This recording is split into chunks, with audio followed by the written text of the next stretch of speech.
Super Mario 64 was one of the first 3D games by Nintendo, so many concepts got changed or entirely removed during development. A completely cut gameplay element seen in early footage shows that Big Boos would carry keys instead of actually carrying stars. When defeating the Big Boo, the key would be dropped.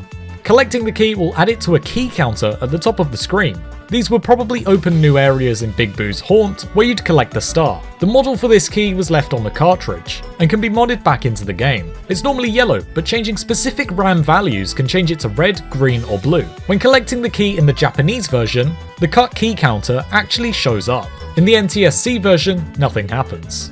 In the PAL version, however, this unused icon will show instead of the early key counter. Other unused icons include a circle that isn't very symmetrical, a % sign, an ampersand, an exclamation mark, and an icon with 2 exclamation marks.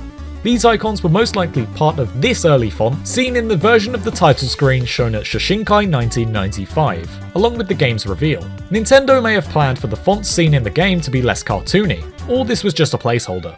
Other footage shows the HUD using a different font too. The numbers were all going to have a different colour instead of the orange gradient seen from E3 1996 onwards. A mini-map was planned for the game, like the one in The Legend of Zelda Ocarina of Time, but was scrapped. You would have originally been able to toggle it on or off. This feature was brought back for the bottom screen in Super Mario 64 DS. The life meter went through some very big changes, as it originally used an arrow to point at how much health Mario had left, rather than having 8 sections. More versions show a dark life meter saying power, and another just saying POW. The coin counter in the older version of the HUD was going to be beneath the number of stars collected, and the icons for all of these are much different. There was also no Lakitu icon in the bottom right for these versions. Coins were going to look more like coins from older games in the series, with a rectangle on them, instead of a star like the final coins. Also at this point in development, the power stars were going to be 2D sprites and have a design like the one seen in Super Mario RPG, which was developed around the same time. When collecting one of these, the camera does not move. The penguins in Cool Cool Mountain were also originally going to look a bit different, with a differently shaped head and a slightly thinner design. This version of the penguin head was left in the files, with different textures. Strangely, we can also see this weird version of the penguins on a limited edition box of Kellogg's Frosted Mini Wheats. Pokies also look pretty weird, with a massive grin.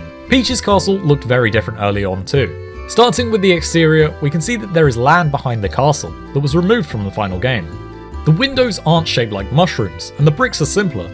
The bridge is also a lot more simple, without guards on the edges. There was a compass above the entrance, rather than a stained glass window with Princess Peach on it. At the beginning, you'd see a Japanese message translating to "Welcome to Mario Wonderland." This may have been an early name for the game, but that's unlikely.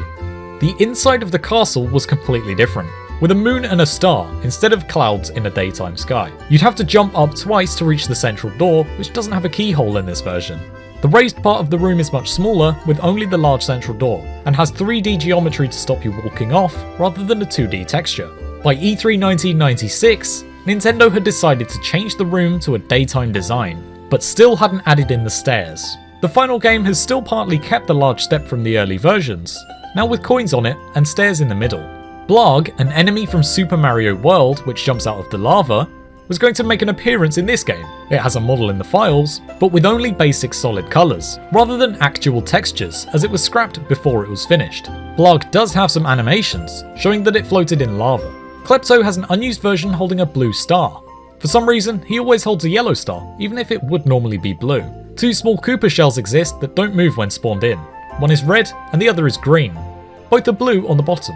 Goombas were going to be properly 3D modelled, with a round 3D sphere left over for the body, and an unused brown 3D head.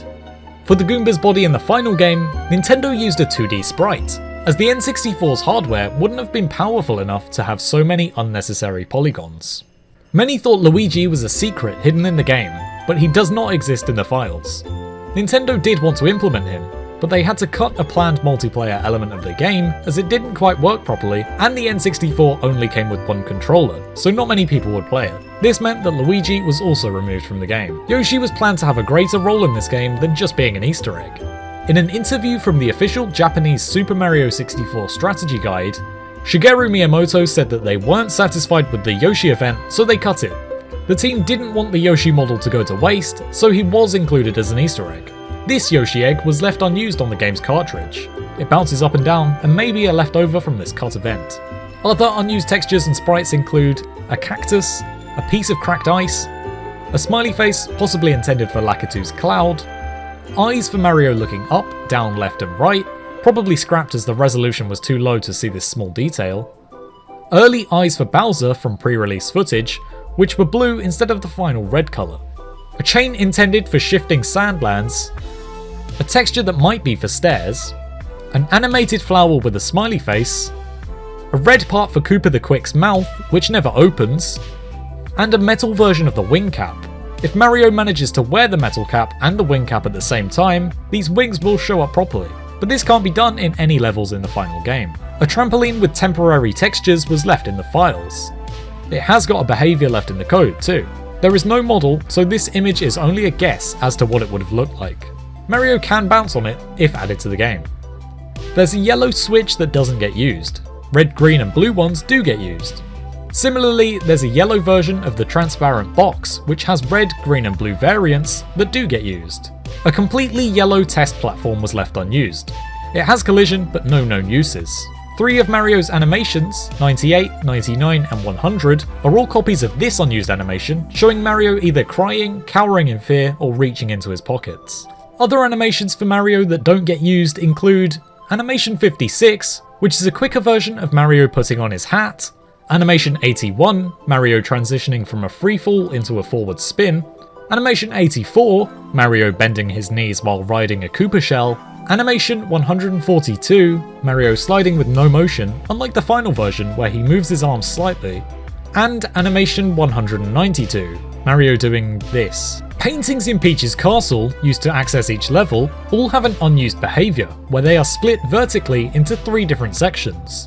This would allow you to start in a different area of the level, depending on which part you jumped into. The game doesn't use this functionality, as all of them take you to the same spot. Red coins can be made to stay at a fixed distance in front of Mario, so it's always just out of reach of the player. A debug menu can be accessed with these Game Shark codes. It shows the angle Mario is facing, his current speed, Mario's current action, the amount of RAM currently being used up, and the size of the display list buffer. A more complex version can be shown, which displays more info, like Mario's coordinates, the part of the collision grid that Mario is in, and the number of objects loaded. If you enjoyed the video, share it with someone who might be interested to help grow the channel. Like Nintendo games? Click here to watch our Nintendo games playlist. Thanks for watching.